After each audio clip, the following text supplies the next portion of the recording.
ಶಿಸ್ತು, ಆ ಚಾಕುಚಕ್ಯತೆ, ಆ ಪ್ರೀತಿ, ಆತಿಥ್ಯ, ಅತಿಥಿ ದೇವೋ ಭವ ಅನ್ನುವುದಕ್ಕೆ ಒಂದು ಬೇರೆ ಏನಾದರೂ ನಾವು ಹೇಳಬೇಕಂತಂದ್ರೆ ಈ ಒಂದು ದಕ್ಷಿಣ ಕನ್ನಡ ಆಗಿರ್ಬೋದು, ಉಡುಪಿಯವರಾಗಿರ್ಬೋದು, ಉತ್ತರ ಕರ್ನಾಟಕದವರಾಗಿರಬಹುದು. ವಿಶೇಷವಾಗಿ ಬರ್ತಾ ಬರ್ತಾ ನನಗೆ ಬಹಳಷ್ಟು ಅಭಿಮಾನ ಮತ್ತು ಕೆಲಸ ಮಾಡಲಿಕ್ಕೆ ಸ್ಟಾರ್ಟ್ ಆಯಿತು. ಇವತ್ತು ಸರ್ಕಾರದಿಂದ ಬಹಳಷ್ಟು ನಾವು ಕೂತ್ಕೊಂಡ್ವಿ, ಬೆಳಗ್ಗೆಯಿಂದ ಕೂತ್ಕೊಂಡು ತಾವು ಮಾತನಾಡೋದನ್ನ ಕೇಳ್ತಾ ಇದ್ದಂಥ ಸಂದರ್ಭದಲ್ಲಿ ಬಹಳಷ್ಟು ಜನಪ್ರತಿನಿಧಿಗಳು, ಶಾಸಕರು, ಸಂಸದರು ಹೇಳಿದ ಒಂದೇ ಒಂದು ಮಾತು, ಇನ್ವೆಸ್ಟ್ ಮಾಡಲಿಕ್ಕೆ ಎಲ್ಲರೂ ತಯಾರಿದ್ದಾರೆ. ಈ ಕರಾವಳಿ ಪ್ರದೇಶದವರು ಹೊರದೇಶದಲ್ಲಿ ಹೋಗಿ ಇನ್ವೆಸ್ಟ್ ಮಾಡಿ ಸಕ್ಸಸ್ ಆಗಿರುವಂಥ ನಿದರ್ಶನಗಳು ನಮ್ಮ ಎದುರುಗಡೆ. ಮುಂಬೈನಲ್ಲಿರಬಹುದು, ಬೇರೆ ಬೇರೆ ಹೊರ ದೇಶದಲ್ಲಿ, ಹೊರ ರಾಜ್ಯದಲ್ಲಿ ಇನ್ವೆಸ್ಟ್ ಮಾಡಿ ಸಕ್ಸಸ್ ಆಗಿರೋದು ನಮ್ಮ ಕಣ್ಣೆದುರುಗಡೆ ಇದೆ.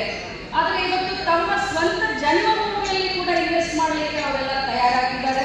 ಪ್ರಕಾಶ್ ಶೆಟ್ಟಿ ಅವರು ಹೇಳಿದ್ರು, ಮಾನ್ಯ ಉಪಮುಖ್ಯಮಂತ್ರಿ ಅವರಿಗೆ ಹೇಳಿದ್ರು, 250 ಜನ ಅಲ್ಲ 500 ಜನ ಇನ್ವೆಸ್ಟರ್ಸ್ನ ನಾವು ತಗೊಂಡು ಬರ್ತೀವಿ, 1,000 ಅಲ್ಲ 5,000 ಕೋಟಿವರೆಗೂ ಇನ್ವೆಸ್ಟ್ ಮಾಡಲಿಕ್ಕೆ ನಾವು ಸಹಕಾರ ಕೊಡ್ತೀವಿ, ಆದರೆ ಸರ್ಕಾರದಿಂದಲೂ ಕೂಡ ನಮಗೆ ಸಹಕಾರ ಸಿಗಬೇಕು ಅಂತ ಹೇಳ್ತಾ ಇದ್ವಿ. ಸರ್, ಇದು ಹೈ ಟೈಮ್. ಯಾಕಂತಂದ್ರೆ ಇವತ್ತು ಉಡುಪಿ ಆಗಿರ್ಬೋದು, ಮಂಗಳೂರು ದಕ್ಷಿಣ ಕನ್ನಡ ಜಿಲ್ಲೆ ಆಗಿರ್ಬೋದು, ಉತ್ತರ ಕರ್ನಾಟಕ ಆಗಿರಬಹುದು, ಇವು ಮೂರು ಆಗಲೇ ನಮ್ಮ ರಾಜ್ಯದಲ್ಲಿ ಗುರುತಿಸಿಕೊಂಡಿದ್ದಾವೆ, ಪ್ರವಾಸೋದ್ಯಮಕ್ಕೆ ಗುರುತಿಸಿಕೊಂಡಿದ್ದಾವೆ.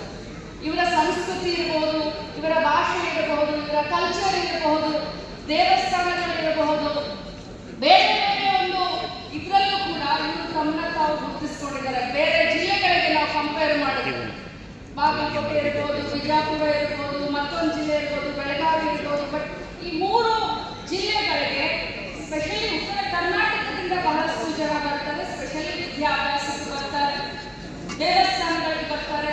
ಹೀಗಾಗಿ ತಮ್ಮ ಹೆಸರು ಪ್ರಸಿದ್ಧಿಯಾಗಿದೆ. ಇದರಿಂದ ಸ್ವಲ್ಪ ಮುಂದುವರೆದಂಥ ಭಾಗ ಅಂತಂದ್ರೆ ಸರ್ಕಾರದಿಂದ ಕೂಡ ಸಹಕಾರ ಸಿಗಬೇಕು. ಸಿಂಗಲ್ ವಿಂಡೋ ಕ್ಲಿಯರೆನ್ಸ್ ಆಗಿರಬಹುದು, ಅಥವಾ CRZ ಬಗ್ಗೆ ಬಹಳಷ್ಟು ನಮ್ಮ ಜನನಾಯಕರು ಏನು ಪಬ್ಲಿಕ್ ರಿಪ್ರೆಸೆಂಟೇಟಿವ್ ಇದ್ದಾರೆ, ಬಹಳಷ್ಟು ಕಾಳಜಿಯನ್ನು ತೋರಿಸಿ ಅದನ್ನೆಲ್ಲ ಕೂಡ ಕ್ಲಿಯರ್ ಮಾಡಲಿಕ್ಕೆ ಮುಂದಿನ ದಿನದಲ್ಲಿ ಸರ್ಕಾರ ಕೂಡ ಮುಂದೆ ಬರುತ್ತೆ.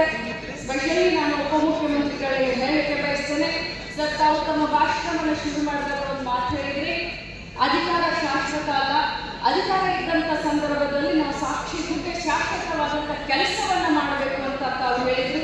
ಅದೇ ರೀತಿ ನಾವು 2025 ಇದ್ದೀವಿ. 2045 ಈ ಒಂದು ಕೋಸ್ಟಲ್ ಕರ್ನಾಟಕ ಯಾವ ರೀತಿ ಬೆಳಿಬೇಕು ಅನ್ನೋದನ್ನ ನಾವು ಈಗಾಗಲೇ ಚಿಂತನೆ ಮಾಡಿದ್ದೀರಾ. ಅವರು ಕೂಡ ಸಹಕಾರ ಕೊಡ್ತಾ ಇದ್ದಾರೆ. ಮಾನ್ಯ ಮುಖ್ಯಮಂತ್ರಿಗಳು ಕೂಡ ಏನು ಕೇಂದ್ರ ಸರ್ಕಾರದಿಂದ CRZ ಅದು ರೂಲ್ಸ್ ಎಲ್ಲ ಕೇಂದ್ರ ಸರ್ಕಾರ ಅವ್ರು ಬಾಯಿ ತೆಗೆದ್ರೆ 1991 ಅಂತ ಹೇಳ್ತಾರೆ. ಸೊ ಆ ಒಂದು ಪಾಲಿಸಿ, ಈಗಿನ ಒಂದು ಪಾಲಿಸಿ ಅದೆರಡು ಸರಿ ಹೋಗೋದಿಲ್ಲ. ಬಹಳಷ್ಟು ಇನ್ವೆಸ್ಟರ್ಸ್ ಉತ್ಸುಕ ಆಗಿದ್ದಾರೆ ಇನ್ವೆಸ್ಟ್ ಮಾಡಲಿಕ್ಕೆ ನಮ್ಮ ಜಿಲ್ಲೆಗಳಲ್ಲಿ.